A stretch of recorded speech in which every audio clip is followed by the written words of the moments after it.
Hi guys, I'm Kenneth Trinidad from BSIT3C BPO. This video, I will discuss the Be Professional, Prepare, Manage Time and Respect. Session objective. At the end of the session, the student should be able to explain the pre-event preparation principles, review slides, set time markers, mark optional materials, review participant materials, create links to participants' background, do venue and facility check the day before, 1 hour for every 1 hour. Explain the day of presentations principles, dress one, level up, come an hour early. Venue materials, check socializing. Explain the presentations principles, time, start on time. You ignore late and latecomers and you end on time. Have frequent breaks but start when defined. Each show time, teach to the objective, no unnecessary war stories. Explain the post-presentation best practice, document corrections, ask for course assessment. Professional. Respect for attendance call for maghanda, dress respectfully, come on time and on time. Genuine interest in attendee learning. Be prepared. You need to review the slides, review or create time markers, mark optional materials, review participant materials, link to audience background, do facility check the day before, invest 1 hour for every hour of the class. Other understands call for allocation for 3 hours preparation time per hour of class. Be prepared. Review slides. Go through all presenters' slides even if you have taught that the course before. There may have been changes, make corrections, research on recent developments, adjust to new course durations if change. E.g. from full week to 3-day course. Create and update time markers. Mark estimated start time each session of groups of sessions. Example, day 2, 10:30 a.m. Give you sense of where you are relative to schedule. If you are behind the schedule, you can skip optional material. If you are ahead of schedule, you can do a Q&A or guided discussion to enhance retention. Never say we are late. Your attendance depends on you to ensure that this is perfectly planned seminar even if you are struggling. Mark optional material. If current duration is shorter than original marked materials that will be excluded, you can mention them as optional. Decide in advance and mark materials that you can exclude, not discuss. In case the course timing is delayed, videos, vis material. Be prepared. Mark optional materials. If duration is shorter than original, material that will be excluded in this run. Decide in advance that you can exclude in case the course timing is delayed materials. Review participant materials. Check random copies, ensure the duplication or filling in binders are consistent with teacher's version. If too late to for mark teacher slide when you can mention the errors. errors or corrections. Quality of participant materials reflects the respect for them. Good day everyone, this is Marjorie Gabitan from 3C BPO. Next is be prepared, link to audience background. You need to know their background and some information about them. And you need to review attendee list, have a sense of their background of the information if available. Second is plan introduction, text that will link the course with their background, build relevance, indicate on teacher material. And last, plan occasionally examples that are relevant to attendee, industry, work area. Next is dress respectfully. Dress depends on the event.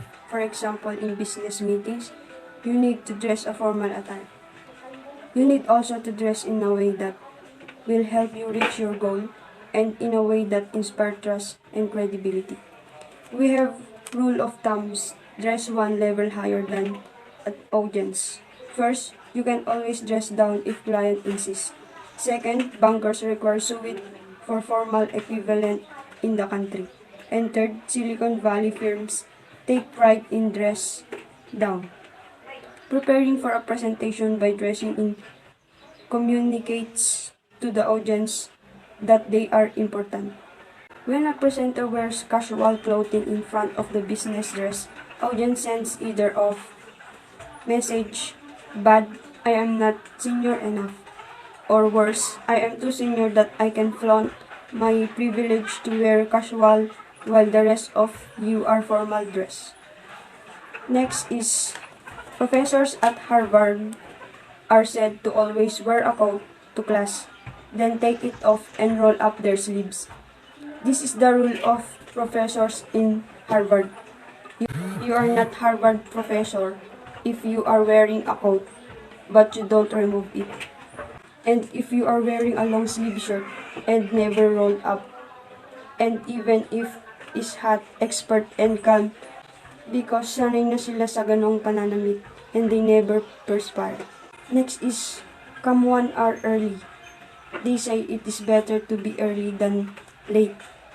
Be early, not just in time, definitely not hurrying, half calm. It is better to be early than the given time for you to check your presentation, the events, and etc. before it starts. In addition, being early helps you to double check the room, equipment, and yourself for any last minute issues. Like, you do not know the password on the presentation, wireless microphone has a low battery, your shirt or pants has tear, you have stomach problems. And even if there are issues, you can adjust and you can pretend it was planned. And avoid reviewing your material. Most of all, do not listen cramming. You are an expert. You do not need the slides. Being early allows you to socialize with early arrivals, know them by name, and get them to know you. You need to entertain some of your audience for you to knowing each other. It will help you lessen your nervous. You are no longer an unnamed present, but someday they know. You have friends in the audience, hence no need to be nervous. And being early allows you to warm up and practice your presentation. Do not eat or drink too much. Overeating can cause your stomach expands beyond its typical limit, leaving you feeling overfull. That can affect your discussion, the same as drinking too much. Start on time always. Just before the precise start time, walk into the room and get ready. Start the discussion even the attendees are not complete. It is not your fault if some attendees are miss your presentation, because it is unfair to those who come on time. Gives the signal to attendees that you will start soon, especially at the start of the day. Never push people to come to the room already. You are not begging for them to listen to you. Even if there is only one attendee in the class, you hope there are at least if you start. Do not acknowledge time latecomers. Ignore them totally even if they walk in front of you. just continue your presentation. Do not laugh and greet them. Do not ever repeat the material regardless of how senior the late attendee is. The important is your presentation, not the late attendee. Do not feel slight if they do not come in or if they come in fashionably late. Ignore it. But a technique is to review previous day's material at the start so that the few minutes late arriving attendees can stay in pace, but do not explain why you are doing this. Why is it just pride? No. Starting on time is a sign of respect to those who make an effort to come on time. Good day everyone. And here we have end of end on time. So keep watchful eye on the time. And yun nga sabi niya, lagi tayong nakatingin sa may oras kasi mahalaga ang oras, no? And always on the time, define better to skip slides, skip sessions, hence value of the time marker and markers for the optional sessions. So, kapag minimum yung binigay sa ating oras, hindi natin kayang i-present lahat yung slides na meron doon. Is pwede naman tayo mag-skip ng slides.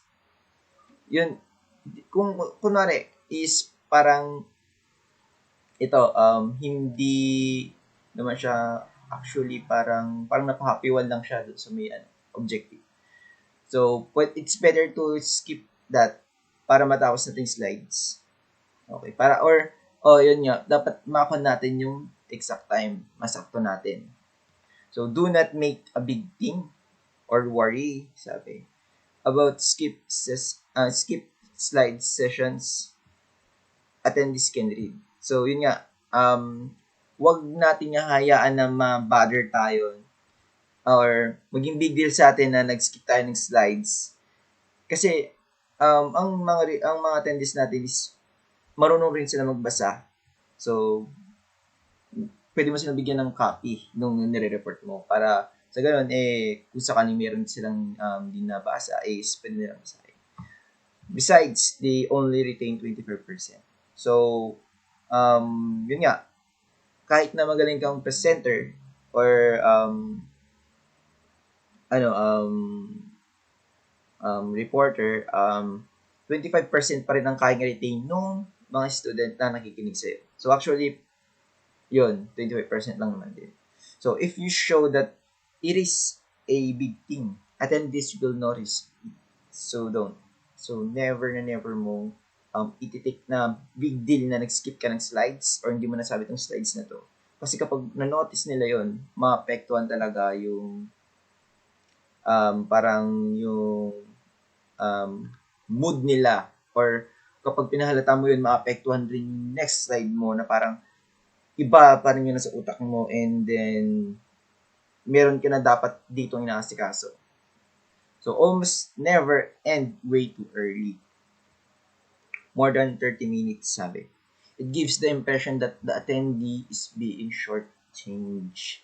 So, napansin natin ngayon no ngayong pandemic na parang ang discussion time natin sa mga prof natin or mga instructor natin is 30 minutes long.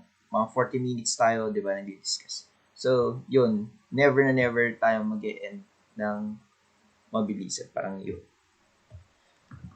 So, take regular breaks. Yeah. Mental breaks allow the attendees to be refreshed. Be reasonable. If the toilet is 5 minutes away or crowded, give 15 minutes. Should you only take breaks at the end of sessions? What if it is a long 2 or 3 hour session? You can announce a break anytime, generally every 1.5, 2 hours. Try to find a logical break. So, it's good na magkaroon ng break kasi mare-refresh yan talaga ang utak ng mga nakikinig. Kasi, pag nakikinig ka, kumuha ka ng data. So, yun, kailangan talaga ng break. and be reasonable. So, kapag 5 minutes ang layo nung CR, sabi nga dito, or maraming tao sa may CR, give 15 minutes. Kasi, hindi naman natin may exact or hindi naman successfully na parang, yan, pagpunta niya doon walang tao. Pagpunta niya doon walang pila. Pagpunta niya doon, doon nakagod siya sa pinto. So, be reasonable. So, sabi dito, should you only take breaks at the end of session? So, depende yan. So, pwede kang pwede kang maghati-hati ng break. Actually, yung iba, nagkakaroon, kunwari, meron kami dating teacher na meron kami klase sa kanya in 2 hours, pero ang break namin sa kanya is 2. So, depende yon sa technique nung nagpe-present or nagre-report. So, good to have running coffee, drinks, and snacks, donuts, sandwiches nearby, available anytime. Attendees can do their own mental breaks. You do not waste time trying to match breaks to food delivery. So, maganda, yun nga sabi, maganda nang meron nandiyan yung mga pagkain para sa ganun, hindi siya rin nagiging sayang sa oras na pupunta pa siya sa canteen or sa cafeteria para bumili ng pagkain. And yun, maganda na yung meron na agad yung, or yun, parang mas magandang mabilisan na lang para sa ganun nandiyan na. Kasi para yung hindi na nila kailangan na mag-waste ng time, dire-diretso ang usapan, kumain sila, at yun. Actually, yung iba, ganoon din ang ginagawa. Pero para sa akin, mas goods din yung sila mo namibili na pagkain nila. And take regular breaks pa rin. Avoid mid-morning or mid-afternoon breaks that last 30 minutes or longer. They reset the mind and you have to restart the mood again. If attendees want to go back to their desk to do email, make calls, do telecons, that is their prerogative. But you will teach the rest who have focused their whole day in hours. So, avoid mahabang breaks kasi actually ganoon naman tayo kapag mahaba yung break, tatamad na tayo. So, mahirap na makuha yung drive ng learning kapag ganoon. Or yun nga, yung tamang mood nung nakikinig. And yun, be sensitive to cultural norm for lunch breaks.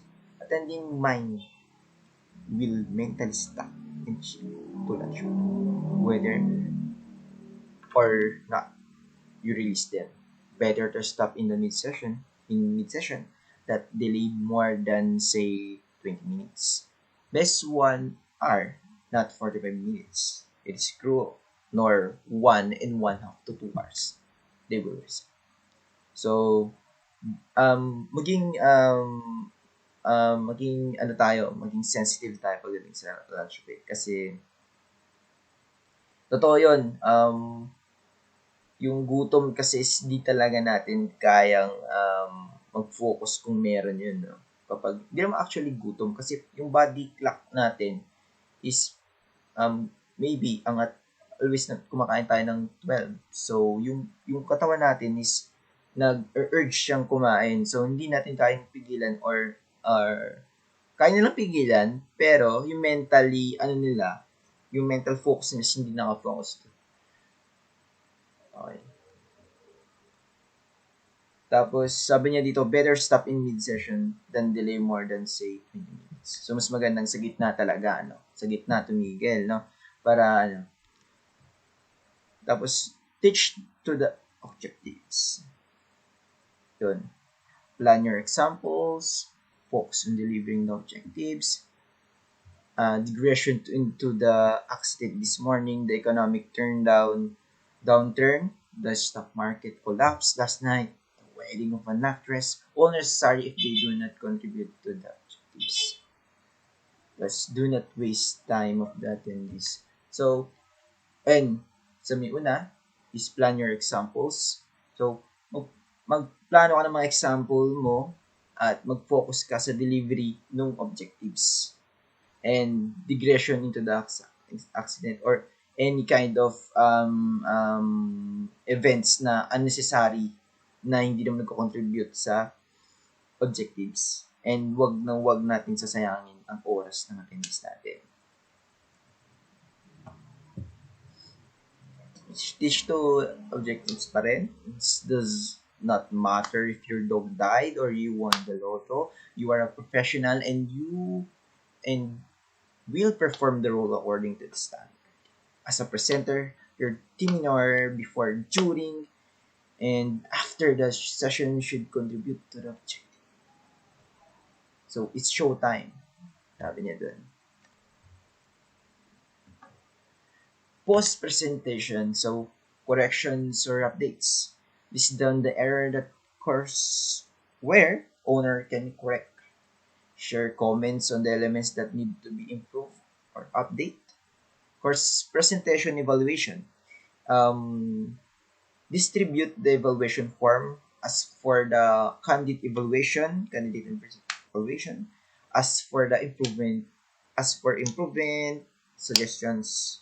Evaluation is primarily an assessment of the material for the courseware owner. Read the presenter evaluation, learn from them. Do not take personal that extremes both good and bad. Personally, so yun, as I read, yung mismong word na rin, mismong explanation. So, ang summary lahat is ang summary, sabi niya. Pre-event preparation, review slides, set the time markers, mark optional material, review the participant materials, create links to the participant background, do venue and facility check the day before, 1 hour for everyone. So, yun. Day of presentation. Dress 1, level up. Come an hour early. Venue or materials, check it, and socializing. In presentation, start on time. Ignore latecomers. End of time. Have frequent breaks, but start with define. Teach to the objectives. No unnecessary war stories. Post-presentation, document correction, ask for course evaluation. So that is in summary. Yun nga. So pre-event preparation, kailangan natin review natin lahat ng materials natin, review natin lahat ng time or natin para mapagpahandaan, and i-check natin yung venue, facility before mag-start or every hour bago mag-start. No? And day of presentation is magsuot ka ng maayos, syempre, ng pang professional or yung angkop doon sa may venue or and come early. So maaga ka talaga pupunta kaysa naman yung attendee mo na una kaysa doon sa may presenter, di ba? So i-check mo yung materials mo ulit and yun. Visualizing. Socialize ka. And presentation, in presentations, yun, start sa tamang oras, ignore mo lahat ng mga late na pumapasok. And yung end of time, lagi mong titignan and magkaroon ng breaks. Pero, yun, start with define. Teach to the objectives. No unnecessary war stories. So, never ka magsa-side, side ng any unnecessary na hindi nagko-contribute sa objectives. And post-preparation, document corrections, and ask for course evaluation. So, yan lang. Thank you, guys. Yeah. Manage the questions. Keep it interactive. Sessions objectives. At the end of these sessions, the students should be able to explain how Q&A can be used to refresh concept, increase attention, State 3 ways to keep the discussion interactive. Get others to answer questions, ask questions, require critique. Dealing with questions. Encourage the questions even during the middle of session. Acknowledge the question sincerely. Smile, especially if it is difficult.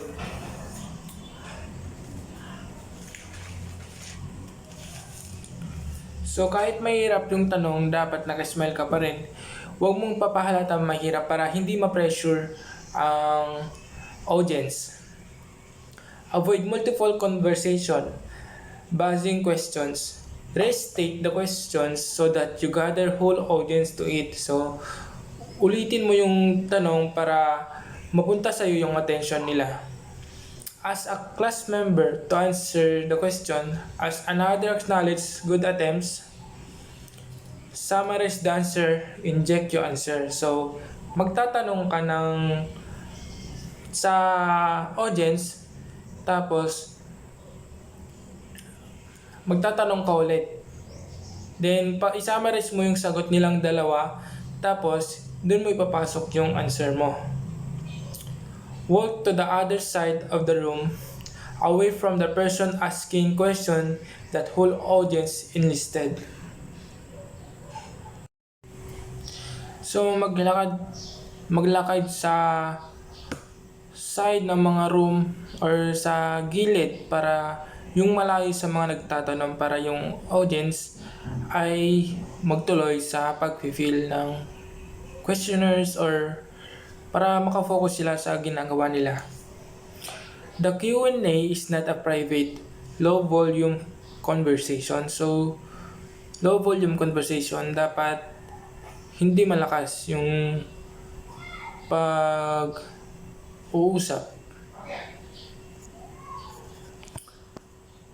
Avoid asking the same person. Draw out questions and answer from the silent ones. So, manage attendance who may dominate the Q&A. Give the message that all views are important. Give the subtitle message that if you keep it quiet, you will be asked. So, avoid asking the same person. So, huwag kang paulit-ulit na magtatanong sa isang tao. So, ang tanungin mo naman yung naka-silent lang, yung hindi masyadong nagsasalita. If you don't know the answer, say so. If this is within a topic and you promise to research immediately. And at the start of next day session, make a big thing of publicly answering the question. But never say the expression, I have no idea. It conveys the impression that the question is not important enough for you to know nor to agree to find the answer. So, wag mong sasabihin yung expression na I have no idea, kasi yung expression ng audience ay nga parang hindi importante para sa'yo, na parang wala kang alam sa question na yan. Do not embarrass an attendee if he or she is struggling with the question. Ask another attendee to share his answer. Go back to and or ask original attendee if he agrees and why. So, allow each attendee a victory. So, huwag mong papahiya yung answer ng audience. So, kunwari may tinanong ka, huwag mong sasabihin mali. Tapos, magtanong ka ulit ng ibang audience or attendee. Tapos, tatanungin mo ulit yung first na tinanong mo kung agree ba siya sa sagot ng second attendee. Tapos, ayun nga, dapat walang maling sagot. So, allow each attendee a victory. So, dapat yung mga sagot nila is hindi nila ma-feel na mali sila, or ayun nga, hindi sila mapahiya. You can tell your audience that you will challenge them. Disagree, ask questions. Preface your challenge with the polite, let me challenge that, let me disagree, but keep smiling. So, Kung may mali silang na nasabi or kung may mali silang sagot, um, ayun nga, sasabihin mo, let me disagree, but keep smiling. So, or for example, let me challenge that. So, kunwari may sagot siya, tapos tatanungin mo siya ulit na, paano kung ganito? Kung, ayun nga, para, basta nakangiti ka pa rin na nagtatanong para hindi nila ma-feel na mali yung sagot nila.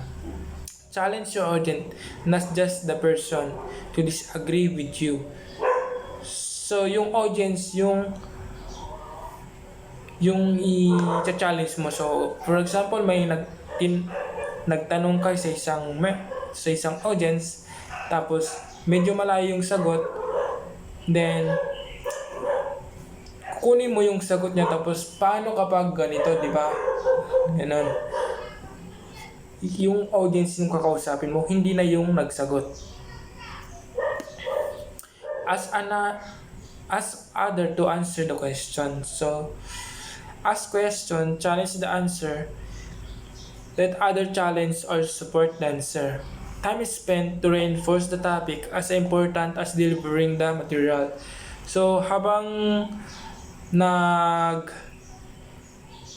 nagtatanong, china-challenge mo yung answer. Tapos, let other challenge or support the answer. Tapos, dapat may nagsusupport din sa answer na galing sa audience para habang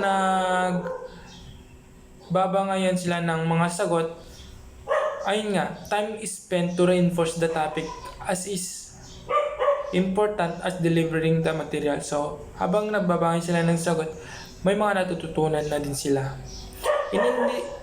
In individual or group presentations, assign one or more groups or person to prepare to do the critique as part of graded work. Make an interaction the goal, not just presentation. Manage the interaction of the presenting group person. So this is the summary Q&A. Allow questions mid-session. Ensure single conversation. Get everybody to participate, asking questions or giving answers. Admit not knowing the answer. Ask the other to answer or promise to do research. Do not embarrass anybody. Challenge your audience politely. Interactive discussion. Get others to answer questions. Ask questions. Require critique.